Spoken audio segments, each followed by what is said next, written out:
Good morning, Brittany.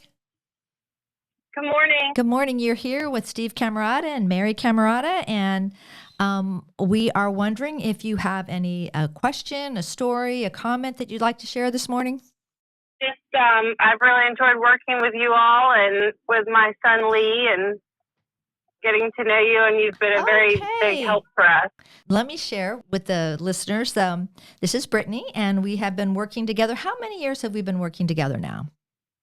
I was trying to remember the other day. I think since Lee was either 2 or 3. Yeah, and Lee is years 8. Old, so almost 5 or 6 years. Yeah, he's 8, and he's going to have a birthday here. Right? Yeah, he'll be 9 this summer. Yeah, so gosh. Can you share a little bit about Lee's journey, the kinds of things he's homeschooled, and Yeah. Lee talks, but he mostly talks with you, correct?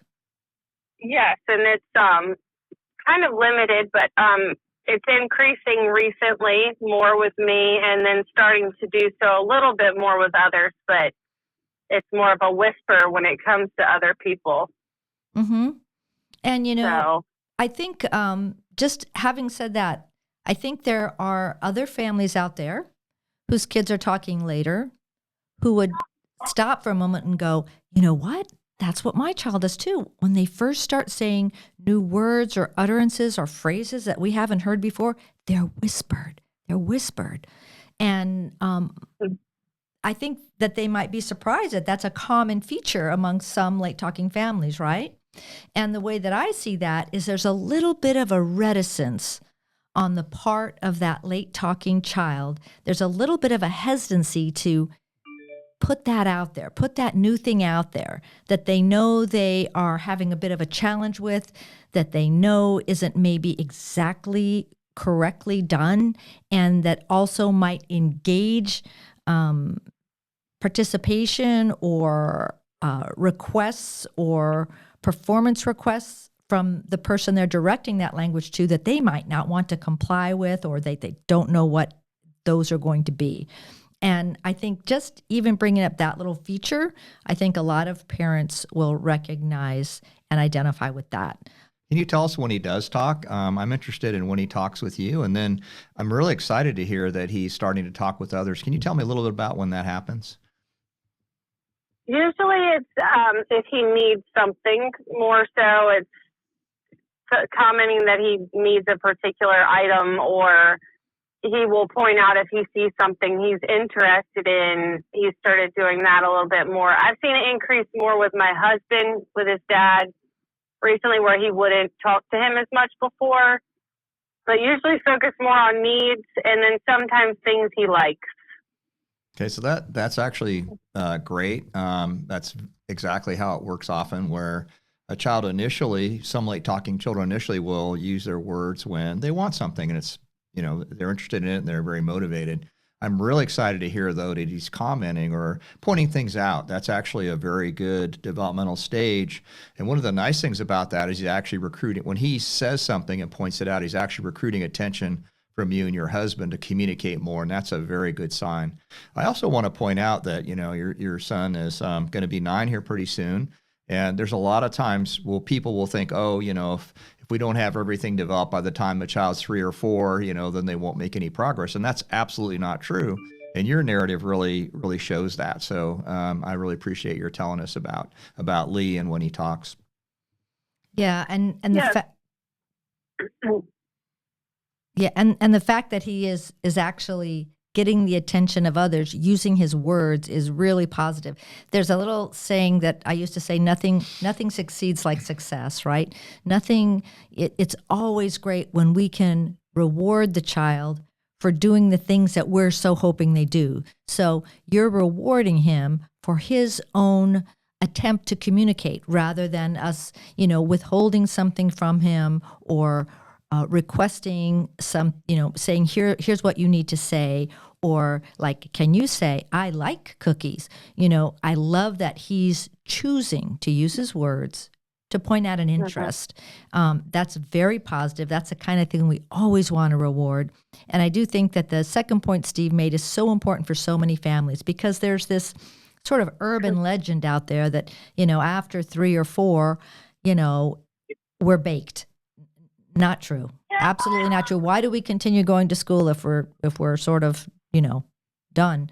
So, and I think, the story that you're relaying right now shows this continual pattern of progress. And while the progress in communication is slower, I know from working with you that you're homeschooling Lee, and there's many things that he's learning at a typical rate or even faster. So how would you, could you tell us a little bit about your homeschooling experience, what you've liked, what you didn't like, and how it's going? So I feel like I'm starting to finally get into it. We've been doing it about, I think it's 2 years now. What I found at first worked best was I would do the work alongside him, and I would kind of do the lessons and he would observe, which he is more of a visual learner, I've found, and he can memorize very well. So he would kind of watch me do these things, and then he would just kind of pay attention, and then every once in a while I would catch him doing it on his own, whereas he didn't want me to see what he could do. Recently, he started engaging more to where he'll do some of the work with me and show me kind of what he's doing, but I still have to kind of let him lead the way on it a bit. But he's become more interested in math lately. It kind of surprised me because I don't know sometimes what all he can do. And then all of a sudden it's like, oh, I didn't know you knew how to do that. And because he'll just surprise me with it. What an amazing, I do think go it's ahead. going better. What an amazing answer. And if you think about what you said is that you offered it and you presented it and he watched, and then he came in when he was ready, and he came in the way that he was ready, and he was actually learning math even though he wasn't showing you that. And if you think about the way education works oftentimes in non-homeschooling situations, they really are doing things on a schedule, and they're really putting a lot of pressure on a child to perform.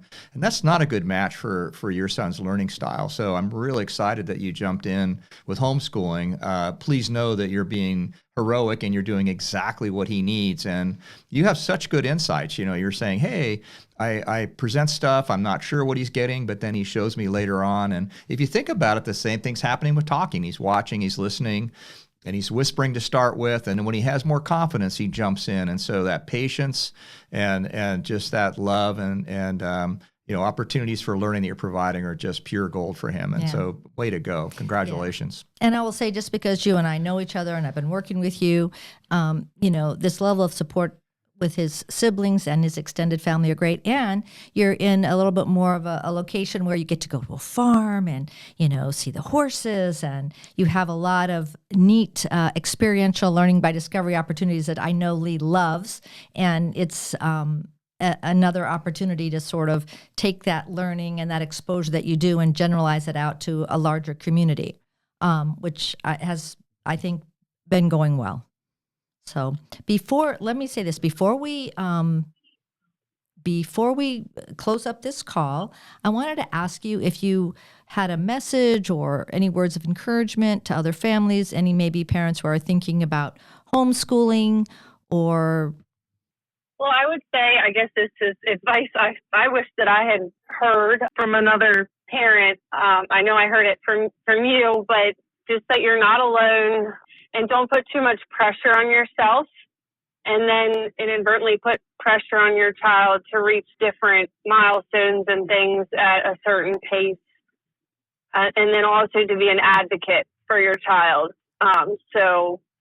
Because sometimes they can be put into a box and expected to behave a certain way at certain times, and everything kind of will just go at its own pace, and just love your child and just try to do best by them, as if, any parent would do, hopefully.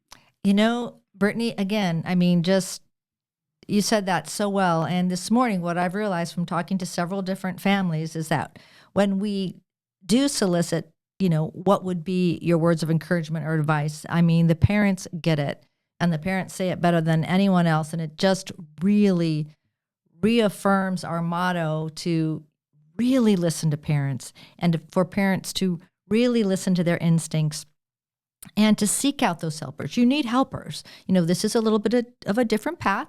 It's not one that's just widely known out there. And so it's right to have helpers, but it's so critical and fundamental that you do just what you said is listen to your instincts, enjoy your child, bring them along, just like any parent would do, and that you're capable. In fact, you're more capable than anyone else at doing that. So thank you so much for that, and thank you so much for calling in. I really we're just super happy to hear from you, and I think other families will be happy to hear. And we from hope you have a great outing. Thanks so much for joining us today. Yeah, have a fun day on this day. Thank you. All right, bye, Brittany. All right, bye bye. Thank you so Bye. much.